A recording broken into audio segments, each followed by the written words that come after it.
கிருஷ்ணரே பரமாத்மாவே கடவுளாக இருக்கும்போது அந்த யுத்தத்தை ஏன் அலோ பண்ணார்?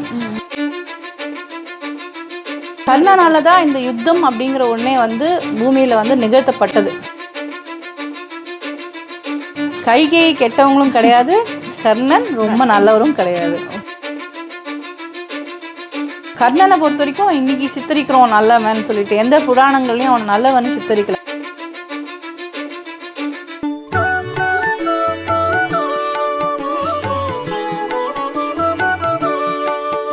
டியூப் நேயர்கள் அனைவருக்கும் வணக்கம். இது உங்கள் ஆன்மீக நேரம். ஆன்மீகம் நேரம் நிகழ்ச்சியில வழக்கம் போல நம்மளோட விஜயலட்சுமி வாசுதேவன் மேம் இணைஞ்சிருக்காங்க. நிறைய கேள்விகள் அவங்க கிட்ட நம்ம கேட்க போறோம். அதுக்கு முன்னாடி மேம் நம்ம ஃபர்ஸ்ட் ஷோக்குள்ள வெல்கம் பண்ணிக்கலாம். Welcome ma'am. ஹாய், நல்லா இருக்கீங்களா? நல்லா இருக்கேன் மேம். நீங்கள் எப்படி இருக்கீங்க? நல்லா இருக்கேம்மா. மேம், நம்ம பல எபிசோடில் ராமாயணம்ல கைகையுடைய கேரக்டர் பற்றி பேசியிருந்தோம். ஒரு நல்ல புரிதல் எங்களுக்கு நீங்கள் கொடுத்துருந்தீங்க அப்படின்னே சொல்லலாம். ஏன்னா நாங்கள் எல்லாருமே அவங்கள வேற ஒரு கண்ணோட்டத்தில் பார்த்துருந்தோம். ஆனால் அதெல்லாம் தாண்டி அது உண்மை என்னவோ அவங்க கேரக்டர் பற்றி நீங்கள் நிறைய சொல்லியிருந்தீங்க. அதே மாதிரி நிறைய கேரக்டர்ஸ் பற்றி எங்களுக்கு தெரிஞ்சுக்கணும் அப்படின்னு ஒரு ஆசை இருக்குது. குறிப்பாக வந்து மகாபாரதமில் இருக்க நிறைய கேரக்டர்ஸ் அதில் இருப்பாங்க இல்லையா? ஸோ மகாபாரதம்லேருந்து யாரோ ஒரு கேரக்டர், அதுலேருந்து ஏதோ ஒரு கேரக்டர் பற்றி இன்றைக்கி நம்ம பேசலாம் மேம். கட்டாயமா. உங்களுக்கு மகாபாரதமில் எந்த கேரக்டர் ரொம்ப பிடிக்கும்னு சொல்லுங்கள் ஃபஸ்ட்டு. Okay ma'am. ஆக்சுவலாக எனக்கு மகாபாரதமே ரொம்ப பிடிக்கும். அதில் ரொம்ப பிடிச்ச கேரக்டர்னு பார்த்தீங்கன்னா வந்து கர்ணன். ஏன்னா அவர் ரொம்ப பாவம் இல்லையா? அவ்வளோ நல்லவராக இருந்தும் கூட அவருக்கு சரியான எந்த ஒரு ஹாப்பியான மூமெண்ட் எதுவுமே நடக்கலை. அவருக்கு எல்லாமே ஒரு மாதிரி கஷ்டங்கள் தான் அவருக்கு நிறைய கிடைச்சிது அங்கே. ஸோ அவரை பற்றி தெரிஞ்சுக்கணும் அப்படின்னு சொல்லிட்டு எனக்கு ரொம்ப ஆசை. சொன்னீங்க கர்ணன் பற்றி ஸ்டார்ட் பண்ணிங்கன்னா கொஞ்சம் பெட்டராக இருக்கும் மேம். சரி. ஸோ இந்த மகாபாரதம் அப்படிங்கிற போர் நடக்கும்போது பார்த்தீங்கன்னா அந்த இதெல்லாம் இன்னி காலத்தோட எல்லாத்தையும் ரிலேட் பண்ணி பார்த்து பேசினா எல்லாத்துக்கும் நமக்கு ஆன்சரே கிடைக்காது. அந்த புராணங்களுக்கு வாழ்ந்து இருக்கிற காலத்தில் என்ன குறிப்பிடப்பட்டிருக்கோ அதை பேஸ் பண்ணி தான் நமக்கும் தெரியும். நம்ம அந்த காலத்தில் வாழலை. அதனால் இது நம்ம எதுவுமே செவி வழியாக வர்றது தான் நமக்கு நம்புகிறோம். அதை வச்சு தான் நம்ம வந்து எதையுமே வந்து ஆதாரமாக எடுத்துக்கிறோம். அந்த கதைப்படி பார்த்திங்கன்னா பீஷ்மர் வந்து போர் நடக்கும்போது அவருக்கு 120 வயசு இருந்ததான். அர்ஜுனனுக்கு 70 வயசு இருந்ததான். கர்ணன் வந்து போராடும்போது அவருடைய வயசு வந்து 85 வயசு இருந்ததான். ஸோ அப்படி பார்த்தோன்னா ஒருத்தரும் எல்லாருமே ஆஃப்டர் 80s 70s தான் அந்த யுத்தமே நடக்கிறது. ஸோ அந்த மாதிரி ஒரு வயசு கட்டத்தில் இன்னி காலத்தில் முதல்ல யுத்தம் பண்ணுவோமா? அந்த ஏஜில் இல்லவே இல்லை. ஸோ நீங்கள் இப்போவே எதுக்கு நான் இதை சொல்கிறேன் இந்த பாயிண்ட் அப்படின்னா, இப்போ நான் சொல்ல போகிற கதையை வந்து நீங்கள் இந்த காலகட்டத்தோடைய விதிமுறைகளுக்கு இந்த காலத்தோட சட்டத்திட்டங்களோடைய மேட்ச் பண்ணி பார்த்தீங்கன்னா நமக்கு அது தப்பாக தான் படும் அண்டு தப்பாக தான் போகும். இதனால தான் நான் அந்த முதலே இந்த பாயிண்ட்டை நான் சொல்லிக்கிறேன். புராண காலங்கள் அப்படிங்கிறது வேறு. அன்னைக்கு போடப்பட்ட ஒரே ஒரு பிரம்ம பானம் அப்படின்னு சொல்லுவாங்க இல்லையா? நாகாஸ்திரம், பிரம்மாஸ்திரம் அப்படின்னு கொண்டு போவாங்க. அதெல்லாம் என்னென்னா ஒரு நாகாஸ்திரமும் வந்து பார்த்திங்கன்னா கிட்டத்தட்ட ஒரு நம்ம இப்போ யூஸ் பண்ணுற ஆட்டம் பாம்ஸ்ன்னு சொல்கிறோம் இல்லையா? நம்ம அந்த மாதிரி பாம்ஸ் எல்லாம் கம்பேர் பண்ணால் 100 மடங்கு பவர்ஃபுல்லாக இருக்குமா? அப்போ அந்த பூமி எவ்வளோ வந்து ஜீவராசிகள் வந்து கஷ்டப்பட்டிருக்கும். அந்த மாதிரி ஒரு யுத்தம் நடக்கிறதுக்கு பல விஷயங்கள் நடந்திருக்கும். எதனால் அந்த யுத்தத்தை வந்து கிருஷ்ணரே பரமாத்மாவே கடவுளாக இருக்கும்போது அந்த யுத்தத்தை ஏன் அலோ பண்ணார்? ஏன் அவரால் வந்து ஸ்டாப் பண்ண முடியலங்கிறதுக்கெலாம் நிறைய காரணங்கள் இருக்குது. அதில் முக்கியமான காரணம் நீங்கள் கேட்ட உங்களுடைய ஃபேவரட்டான ஒரு கேரக்டர் கர்ணன். நீங்கள் அந்த பாயிண்ட்டை மகாபாரதம் அப்படின்னு ஒரு கதை உருவாகிறதுக்கு பூமியில் நிகழ்த்தப்பட்டதுக்கான முக்கியமான ஒரு கதாபாத்திரமே கர்ணன் தான். கர்ணனால தான் மகாபாரதம், கர்ணனால தான் இந்த யுத்தம் அப்படிங்கிற ஒன்றே வந்து பூமியில் வந்து நிகழ்த்தப்பட்டது. கர்ணன் மாதிரி, கர்ணன் மட்டும் இல்லை, கர்ணன் மாதிரி பல விதமான இந்த ராமாயணம் பொறுத்த வரைக்கும் பார்த்தீங்கன்னா ஒரு பெண்ணை வச்சு தான் ராமாயணமும் சரி மகாபாரதமும் ஒரு பெண்ணை பேஸ் பண்ணி தான் யுத்தம் வருது. ஸோ இது ரெண்டுமே எதுக்காக வருதுன்னா தர்மத்தை வந்து தழைக்க செய்யறதுக்கும் அதர்மத்தை கம்ப்ளீட்டாக வேறு இருக்கணும். அதுக்கு தான் ராமரும் பிறந்தார், கிருஷ்ணரும் பிறந்தார். ஸோ இந்த ராமரும் கிருஷ்ணரும் பிறக்கிறதுக்கு கூட வந்து எப்போ பார்த்தீங்கன்னா பஞ்ச பாண்டவர்கள் இருக்காங்க. பஞ்ச பாண்டவர்களும் ஒரு தேவர்களுடைய அம்சமாக இருக்காங்க.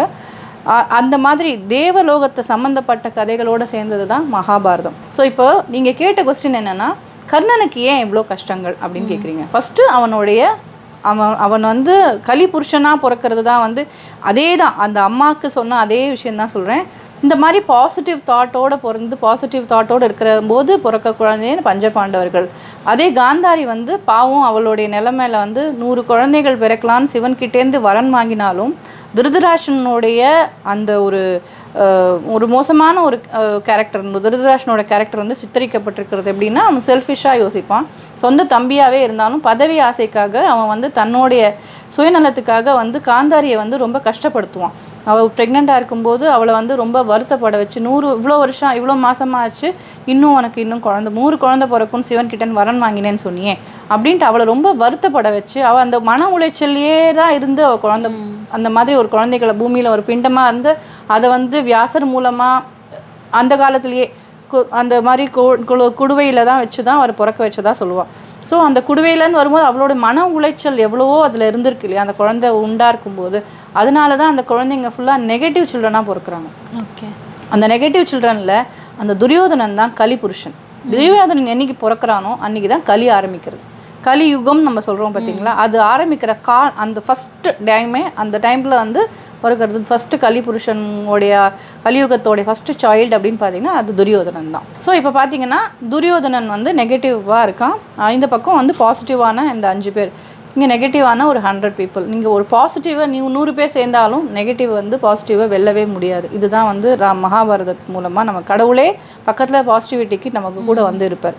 இதில் கடவுள் யாருக்கு துணையாக இருக்காருன்னா அதே திரௌபதிக்கு, அதே இந்திராணியாக வந்தக்கூடிய திரௌபதிக்கு அதே மாதிரி சாபம், ஒரு இடத்துல அவமானம் நடக்கிறது, அந்த அவமானத்துக்கு பழி அதே சுச்சுவேஷனையே இங்கே திருப்பி ரீக்ரியேட் பண்ணுறாங்க. பூமியில் மனுஷங்க மத்தியில் அதே சுச்சுவேஷனை வானத்தில் நடந்து அதே சுச்சுவேஷனை ரீக்ரியேட் பண்ணி அந்த ரீக்ரியேஷன் மூலமாக ஒரு சுச்சுவேஷன் சர்க்கம்ஃபரன்ஸ் உண்டாகி அதில் தான் வந்து கர்ணன் அழிக்கப்படுறான். கர்ணனுடைய லைஃப் ஃபுல்லாகவே பார்த்தீங்கன்னா அவனுடைய பாவத்துக்கான இந்த ஜென்மத்தை ஃபுல்லாக அவன் எடுத்துக்கிறது பாவத்தோடைய எல்லாத்தையும் கழிக்கிறான். அவன் வந்து இன்ஃபேக்ட் அவன் இறக்கும்போது எல்லாருக்கும் கிடைக்காத ஒரு ஸ்பெஷலான ஒன்று விஸ்வரூபம் வந்து அவனுக்கு தான் கிடைக்கிறது. அர்ஜுனனுக்கு கொடுக்கக்கூடிய விஸ்வரூபம் வந்து கிருஷ்ணர் மகாவிஷ்ணு நான் தான் அப்படின்னு அவர் சொல்லியும் கூட அவனுக்கு இன்னும் உணரல. அவனுக்கு எதுவுமே தெரியாது. கிருஷ்ணா நீ தான் எனக்கு எல்லான்னு கேட்கும்போது நீ எதுவுமே பண்ணல, எல்லாமே நான் தான், மாமேக்கம் சரணம் அஜய், என்ன சரணடைகிறவங்களுக்கு நான் எல்லாம் செய்வேன், நானே துணையாக இருப்பேன்னு சொல்லி கொடுக்கறது தான் வந்து அந்த அர்ஜுனனோடது கீதோபதேசத்துக்கு கொடுக்கறது வந்து ஒரு ஒரு ஒரு ஒன்றும் புரியாத ஒருத்தனுக்கு ஒரு சொல்லி கொடுக்குற ஒரு குருவா கீதாச்சாரியனா வந்து அந்த இடத்துல கிருஷ்ணரை வந்து விஸ்வரூபம் காட்டுறார்.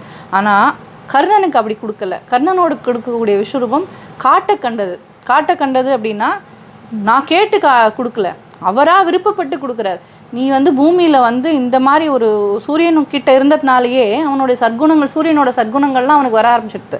அதனால் பூமியில் வந்து அவன் பூமியில் பிறக்கும்போது அவன் அரக்க குணமே இல்லைன்னா கூட அவனோட சகவாச தோஷம் கலிபுருஷனோட இருக்க மாதிரி ஆயிடுது.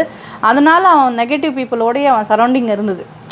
எந்த இடத்துலையுமே இன்ஃபேக்ட் அவன் பெரிய தப்பு அவன் எதனால் என்ன பண்ணான்னு கேட்டால், திரௌபதி வஸ்திராபரணம் நடக்கும் இல்லையா, திரௌபதி தூக்கில் உயிரிக்கும்போது அவன் தான் வந்து துரியோதனனுக்கு ஐடியா கொடுக்குறான், மடியில் உட்கார வைய அவனோட தாசி தானேன்னு சொல்கிறான். அந்த வார்த்தைக்காக தான் வந்து கர்ணனுக்கு வந்து அவ்வளோ பெரிய தண்டனை வந்து அவர் கொடுக்குறார், கிருஷ்ணர் கொடுக்குறார். மற்றபடி அவன் அந்த வார்த்தை சொல்லாமல் இருந்துக்கலாமே, நல்லவனாக இருந்திருந்தா அந்த மாதிரி சொல்லியிருக்க வேண்டாமே.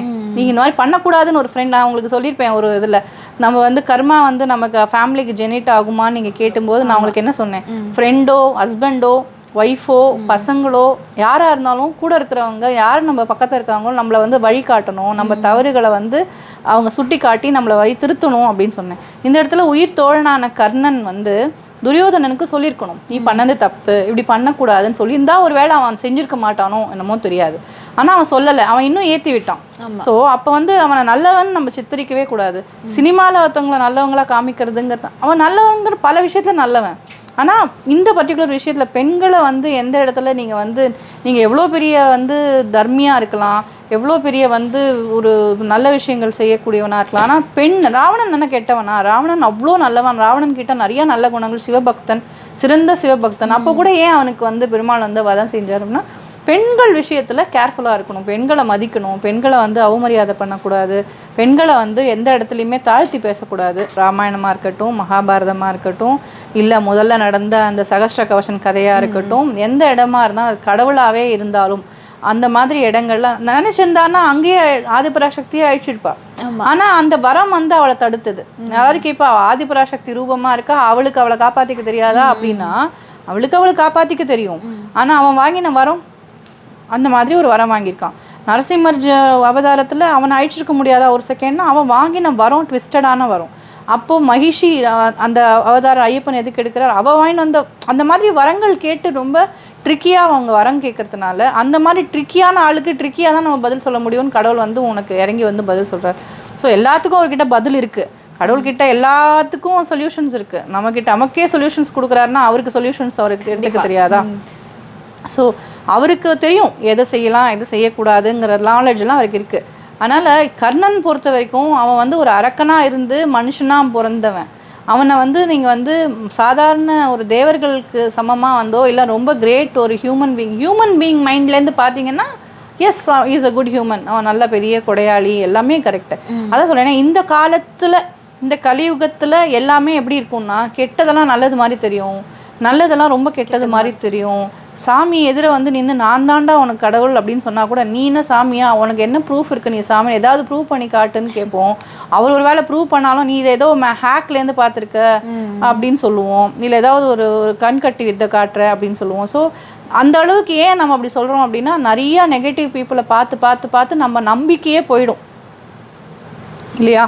ஸோ அந்த மாதிரி வந்து கர்ணனை பொறுத்த வரைக்கும் இன்றைக்கி சித்தரிக்கிறோம் நல்லவன் சொல்லிட்டு, எந்த புராணங்கள்லையும் அவனை நல்லவனை சித்தரிக்கலை. நல்லவனை கடவுள் வந்து அதே மாதிரி மகாபாரத்தில் வர மற்ற கேரக்டர்ஸுமே நிறைய துரோணர் நல்ல கேரக்டர் தான், பீஷ்மர் நல்ல கேரக்டர் தான், அப்படி கர்ணன் நல்ல கேரக்டர் தான். இந்த பழைய புராணமே வேண்டாம், விட்டுருங்க, அந்த பழைய கதையே இல்லைன்னா கூட இவங்க எல்லாம் நல்ல கேரக்டர் தானே.